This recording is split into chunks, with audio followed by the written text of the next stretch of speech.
لیکن مجھے اپنی یہ خواہش پوری ہوتی ہوئی نظر نہیں آ رہی۔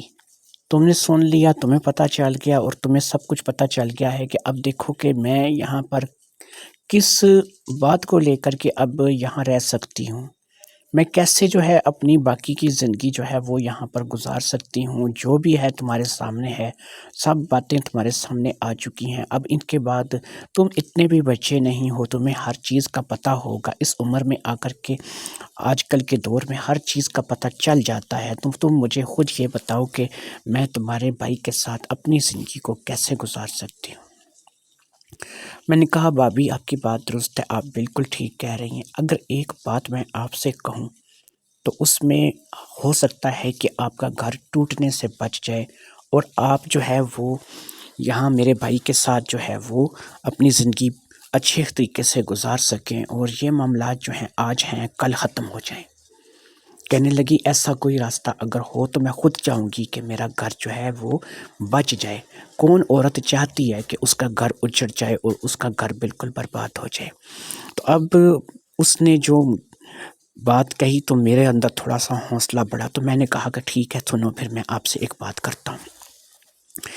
جو بات میں آپ سے کروں گا اس کے لیے آپ کو میرے ساتھ ایک وعدہ کرنا پڑے گا۔ آپ قسم کھائیں کہ یہ بات صرف میرے اور آپ کے درمیان میں رہے گی۔ آپ اس بات کو مانیں تو تب بھی آپ کی اور یہ میرے درمیان رہے گی، اور اگر آپ اس بات کو نہ مانیں تو تب بھی یہ بات آپ کے اور میرے درمیان میں ہی رہے گی۔ اس نے کہا کہ ایسی کون سی بات ہے جس کے لیے تم مجھے قسم دلا رہے ہو؟ تم مجھے بات کرو، اگر میری سمجھ میں آئے گی تو میں مان لوں گی، نہیں سمجھ میں آئے گی تو انکار کر دوں گی۔ میں نے کہا نہیں، آپ کو قسم کھانی ہوگی ایسی کسی چیز کی جو کہ آپ کو سب سے زیادہ عزیز ہو، جسے آپ بہت زیادہ اپنی جان سے بھی زیادہ عزیز رکھتی ہوں۔ کہتی ہے کہ دیکھو بھی بات یہ ہے کہ میرے والدین کو میں نے دیکھا نہیں، لیکن مجھے ظاہری بات ہے کہ اپنے والدین کی یاد آتی ہے۔ مجھے اپنے والدین سے بہت محبت ہے اور میں اپنے والدین سے زیادہ کسی کو بڑھ کر کے نہیں سمجھتی۔ اگر دنیا میں کوئی ایسا ہے کہ جس کے لیے میں قسم کھا سکتی ہوں اور اس قسم کو میں توڑ نہیں سکتی، اس پہ قائم رہ سکتی ہوں، تو وہ میرے والدین ہیں۔ تو میں نے کہا چلو ٹھیک ہے، پھر آپ ایسا کریے کہ اپنے امی اور ابو کی قسم کھائیے، پھر میں آپ کو اس مسئلے کا ایک حل بتاتا ہوں۔ اگر آپ کو حل سمجھ میں آ گیا تو آپ اسے قبول کر لینا، اور اگر آپ کو یہ حل سمجھ میں نہ آیا تو آپ جو ہے وہ اس بات سے انکار کر دینا۔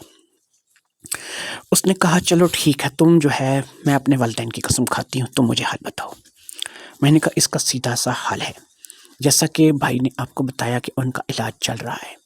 اب پتہ نہیں کہ یہ علاج جو ہے وہ کب تک چلتا ہے، 1 سال 6 مہینے، 2 سال، چند دن یا چند مہینے یا چند گھنٹے، جب تک بھائی کا علاج چل رہا ہے اور بھائی جو ہے وہ کچھ کرنے کے قابل نہیں ہوتا، اور بھائی جو ہے وہ آپ کو جو ہے وہ خوش نہیں رکھ سکتا، آپ کی زندگی اسی طریقے سے گزرتی رہے گی اور آپ پریشانی آپ کی ختم نہیں ہوگی اور آپ اسی طریقے سے پریشان رہیں گی۔ میں نے یہ سوچا ہے کہ جب تک بھائی کا علاج چل رہا ہے اس وقت تک آپ میرے ساتھ اپنی زندگی بسر کر سکتی ہیں، میرے ساتھ مجھ سے استفادہ کریں۔ اگر آپ کو ایسا لگے کہ آپ اس کام کو کر سکتی ہیں تو آپ میرے لیے ہاں کر دیں، میں آپ کو وہ ساری خوشیاں دوں گا جو کہ آپ بھائی سے امید کرتی ہیں، اور اگر آپ ان باتوں کے لیے راضی ہوں تو آپ ہاں کر دیں، اور اگر آپ ان باتوں کو لے کر کے ناراض ہوں تو آپ کو انکار کرنے کا پورا حق ہے، میں آپ کو دوبارہ اس بات کے لیے فورس نہیں کروں گا۔ میری بات کو سن کر کے بھابھی ہکا بکا رہ گئی۔ اس کے شاید وہم و گمان میں بھی نہیں تھا کہ میں اس بات کا تقاضا کروں گا اور ایسے رنگ میں کروں گا، اور اس کی اس بات کا میں اس طریقے سے فائدہ اٹھانے کی کوشش کروں گا۔ بھابھی تھوڑی دیر تک تو خاموش رہی، سوچتی رہی، اور شاید وہ کچھ بات تھی جو کہ اپنے ذہن میں بنا رہی تھی، یا کچھ فیصلہ تھا جو کہ نہیں کر پا رہی تھی۔ پھر کافی دیر کے بعد اس نے کہا کہ دیکھو مشتاق، تم ابھی 13 سال کے بچے ہو، میں تم سے کم از کم 10 سال بڑی ہوں۔ ہر عورت جو ہوتی ہے اس کا یہ خواب ضرور ہوتا ہے کہ اس کے ساتھ اس کا شوہر ہو یا پھر اس کی شادی ہو تو اسے یہ سب کچھ ملے اور وہ اپنی زندگی کو اچھی طریقے سے سکھ شانتی کے ساتھ گزارے۔ لیکن تم ابھی بچے ہو، تمہارے پاس ابھی وہ سب کچھ نہیں ہے کہ جس چیز کی مجھے ضرورت ہے۔ تمہاری چیزیں، تمہارے معاملات، تم ابھی اس قابل نہیں ہو۔ تمہارا شمار 100 کرو تو ابھی بھی بچوں میں کیا جائے گا، اور تم جو ہے وہ کسی بھی لحاظ سے میرے لیے ہو سکتا ہے کہ فٹ نہ ہو۔ تم نے جو آفر دی ہے یہ اس شکل میں ہو سکتا ہے میں قبول کرتی کہ چاہے تم میرے ہم عمر ہوتے یا تمہاری میری عمر میں 1-2 سال کا فرق ہوتا تو میں تمہاری بات کو قبول بھی کرتی، لیکن 10 سال کا فرق ہے۔ 100 کرو تو تم بچے ہو اور تمہارے معاملات بھی سارے بچوں والے ہی ہوں گے، اور میں کسی بچے کے ساتھ اپنی زندگی تو ظاہری بات ہے نہیں گزار سکتی۔ میں نے کہا دیکھو بھابھی، بات کرنے کا مقصد یہ ہے کہ آپ جس سسٹم میں بات کر رہی ہو مجھے وہ بات سمجھ آ رہی ہے۔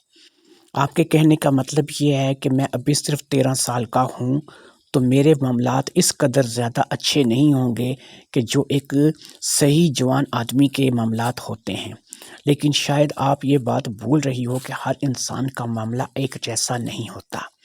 میں 13 برس کا ہوں تو پھر کیا ہوا، میں اب بھی اتنا فٹ ہوں اور اتنا اچھا ہوں کہ آپ کو ہر لحاظ سے میں ہر خوشی دینے کے لیے تیار ہوں، اور آپ میرے ساتھ جو بھی وقت گزاریں گی وہ آپ بھول نہیں پائیں گی۔ کہنے لگی اچھا اگر ایسی ہی بات ہے اور تم اتنے ہی فٹ ہو اور اتنے ہی اپنے آپ کو سمجھتے ہو کہ تم مرد ہو اور تم میرے ساتھ جو ہے وہ اپنی باقی کی زندگی بسر کر سکتے ہو، بھائی تمہارا ٹھیک ہو یا نہ ہو لیکن تم مجھے خوش رکھ سکتے ہو، تو ٹھیک ہے تم ایک دفعہ جو ہے وہ مجھے بتاؤ کہ تم کتنے مرد ہو۔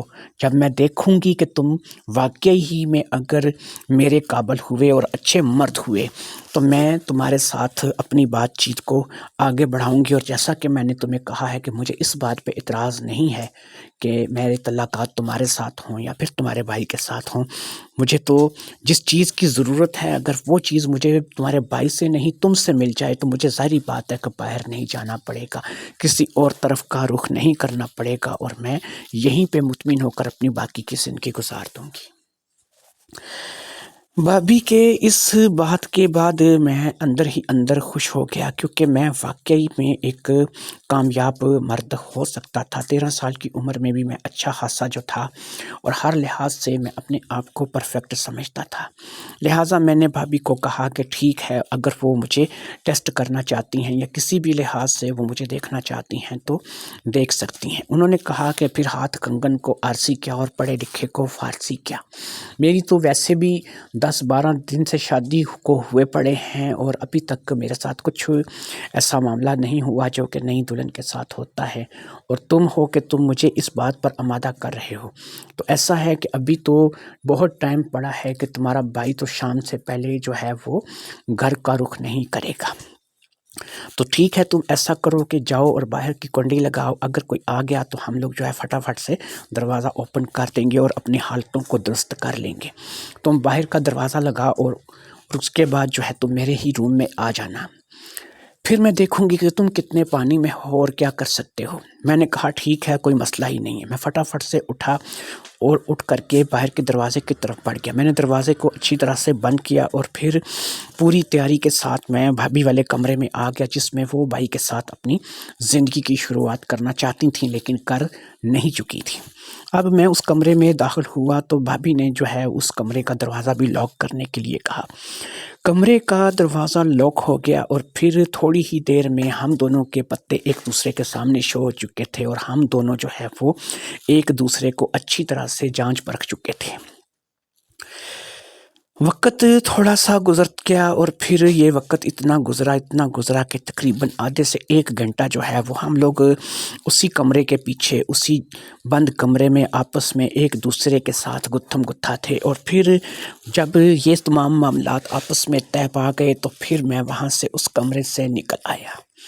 لیکن کمرے سے نکلنے کے بعد میں اس بات کو لے کر کے خوش تھا کہ میں نے سب میدان کو فتح کر لیا ہے، اور بھابھی اس بات پر خوش تھی کہ اس کا جو ہے اندازہ غلط ثابت ہوا تھا۔ میں 13 سال کا بچہ نہیں، واقعی ایک مرد کامل نکلا تھا اور اس کو میرے جیسے مرد کی ہی ضرورت تھی۔ ہم دونوں کے معاملات طے پا چکے تھے اور وہ بھی خوش تھی اور میں بھی خوش تھا۔ لہٰذا اب اس نے اس بات کے لیے آمادگی کا اظہار کر دیا تھا کہ جب تک میرا بھائی ٹھیک نہیں ہوگا وہ مجھ سے استفادہ حاصل کرتی رہے گی، لیکن یہ بات صرف میرے اور اس کے درمیان میں رہے گی اور یہ بات بھائی کو پتہ نہیں چلے گی۔ میں گھر سے باہر نکل آیا اور میں کچھ اپنے دوستوں کی طرف چلا گیا جو کہ میرے اسکول کے دوست تھے، کیونکہ میں اب کچھ تھوڑا سا ٹائم باہر گزارنا چاہتا تھا۔ اصل میں میرے اندر ایک سرشاری تھی، ایک جیت کا جشن تھا جو کہ من ہی من میں مناتا ہوا چلا جا رہا تھا۔ مجھے اس بات کا بڑا فخر ہو چکا تھا، خود پہ اپنا ایک ناز سا تھا، خود پہ ایک فخر سا تھا کہ میں نے آج بہت سے جھنڈے گاڑ لیے تھے۔ ایک ایسی عورت جو کہ مجھ سے 10 سال بڑی تھی اور جسے اس بات کا بڑا غم تھا، بڑا اس بات پہ ناز تھا کہ میں اس کا غرور نہیں توڑ سکوں گا، لیکن میں اس کا غرور خاک میں ملا کر کے چلا آیا تھا اور اس نے میرے ساتھ جو ہے وہ دوستی کر لی تھی اور یہ ہماری دوستی اب پکی دوستی تھی۔ اب ہمارے درمیان یہی معاملات جو تھے وہ چلنے لگے۔ بھائی جب بھی دکان کے لیے چلا جاتا اور میں اسکول سے واپس آتا تو ہمارے درمیان اب اسی قسم کا کھیل جو ہے وہ کھیلا جانے لگا۔ پہلے تو یہ کھیل کمروں تک میں دود رہا اور پھر اس کمروں کے بعد یہ کچن میں، باہر ہال میں، اور پھر اسی طریقے سے کبھی میرے کمرے میں، کبھی کسی جگہ کبھی کسی جگہ۔ ہم لوگوں نے باہر کی کنڈی ہی تو لگانی ہوتی تھی، باہر کی کنڈی لگانے کے بعد ہم جو ہے اس گھر میں صرف بند ہو کر کے رہ جاتے تھے۔ گھر بھی بالکل بند سا تھا، اس کے اوپر چھت کے اوپر جانے کے لیے بھی پوڑیاں جو تھی وہ بھی بند تھیں اور وہاں سے چھت بھی دکھائی نہیں دیتا تھا۔ اس لیے مکمل طور پر اس بند گھر کے اندر دیور بھابھی کے آپس میں دوستانہ تعلقات تھے اور وہ آپس میں ایک دوسرے سے دوستی کیے ہوئے تھے اور ان کی دوستی جو تھی وہ اب حدوں کو کراس کرتی چلی جا رہی تھی اور یہ حدیں اب روزانہ کی بنیاد پر کراس ہو رہی تھیں۔ لیکن دوسرا بھائی تھا کہ وہ اپنے کمائی کے چکروں میں لگا ہوا تھا اور اپنے علاج کے چکر میں لگا ہوا تھا، اس سے ان باتوں کا کوئی خبر نہیں تھی اور نہ ہی ان سے اس باتوں کے بارے میں پتہ تھا۔ ہاں، اگر اس سے اس بات کا پتہ چل بھی جاتا تو وہ کیا کر لیتا؟ اسے تو اگر اس بات کی خبر ہو بھی جاتی تو اس نے ڈانٹنے ڈپٹنے کے یا سر پکڑ کر بیٹھنے کے علاوہ کچھ نہیں کر سکنا تھا، کیونکہ ظاہری بات ہے کہ وہ اگر کچھ کرنے کے قابل ہوتا تو اس کی بیوی کسی دوسرے کی طرف متوجہ نہ ہوتی۔ صورتحال ہی کچھ ایسی تھی کہ اب اس کی بیوی کو دوسرے کی طرف متوجہ ہونا پڑ گیا تھا۔ دیور بھابھی کا عشق اپنی جگہ جاری تھا اور اسی طریقے سے عمر بھی اپنی دکان پر بیٹھ کر کے اپنی دکان کو چلا رہا تھا۔ پتہ نہیں کب جو ہے ایسے معاملات ہو جانے تھے کہ یہ بات جو ہے وہ اب چھپی نہیں رہنی تھی اور کب ان باتوں کے بارے میں پتہ چل جانا تھا۔ 13 سال کا دیور اپنی بھابھی کے ساتھ اب اپنی زندگی کو انجوائے کرتا چلا جا رہا تھا۔ بھائی اس قابل نہیں تھا کہ وہ بھابھی کو سنبھال سکے اور اسی طریقے سے یہ معاملات جو ہیں وہ ان کے درمیان چلتے چلے جا رہے تھے۔ دونوں کو کسی قسم کا خوف نہیں تھا، کیونکہ اگر وہ پکڑے بھی گئے تو ظاہری بات ہے کہ پکڑنے والا کون ہوگا؟ عمر ہوگا، اور عمر شمع اور مشتاق کے ان تمام ارادوں کو یا ان تمام حرکتوں کو کیسے جو ہے وہ کسی معاملے میں سیریس لے گا کہ جب وہ خود ہی کچھ کرنے کے قابل نہیں ہے۔ اس لیے دونوں کو کسی بات کی کوئی فکر نہیں تھی اور کسی بات کی کوئی پرواہ نہیں تھی اور دونوں ہی اپنی مستی میں مگن اپنے دن جو ہے اسی طریقے سے گزارتے چلے جا رہے تھے اور دونوں ہی اپنی اپنی جگہ پر بے حد خوش تھے۔ دونوں کو ایک دوسرے کا ساتھ مل چکا تھا۔ بھابھی اب دیور کی ہو چکی تھی اور دیور جو تھا وہ اب بھابھی کا ہو چکا تھا۔ دونوں کے درمیان اب ایک رشتہ تھا جو کہ مسلسل چلتا چلا جا رہا تھا۔ پتہ نہیں کب بھائی کو پتہ چلنا تھا یا نہیں چلنا تھا اور لگنا بھی تھا یا نہیں لگنا تھا، لیکن پتہ نہیں اس کا علاج کب تک چلنا تھا۔ بہرحال دونوں بھائی دیور اور بھابھی آپس میں خوش تھے اور ان کی خوشی کا کوئی ٹھکانہ نہیں تھا۔ ان کے لیے دن عید کا اور رات شب رات کی اسی طریقے سے چلی جا رہی تھی۔ دوستو کہانی تو یہ یہاں پر ختم ہوتی ہے۔ اب دونوں جو دیور بھابھی تھے ان کے درمیان تو یہ رشتہ قائم ہو چکا تھا۔ یہاں پر جاتے جاتے یہ بتاؤں گا کہ آپ یہ دیکھیں کہ جب بھی کبھی کچھ ایسی مجبوری یا ایسی سچویشن ہوتی ہے تو اس کا حل جو ہے وہ اسی طریقے سے نکلتا ہے۔ اب اگر وہ لڑکی وہ عورت پریشان نہ ہوتی تو وہ اپنے دیور کی طرف کبھی بھی متوجہ نہیں ہو سکتی تھی، اور اگر اس کا شوہر ٹھیک ہوتا تو اس کو کسی کی طرف دیکھنے کی ضرورت نہیں تھی۔ لڑکیاں عورتیں تبھی پریشان ہوتی ہیں اور تبھی وہ باہر کا رخ کرتی ہیں کہ جب انہیں اپنے گھر سے محبت پیار یا اس قسم کے معاملات نہیں ملتے۔ لہٰذا یہ کہانی سنانے کا یا اس کہانی کا جو مقصد ہے وہ یہی ہے کہ اگر آپ اپنے گھر میں اسی طریقے سے چاہتے ہیں کہ آپ کے گھر میں ایسے معاملات کل کو پیش نہ آئیں تو آپ اپنے آپ کو فٹ رکھیں اور اپنے آپ کو بنا کے رکھیں۔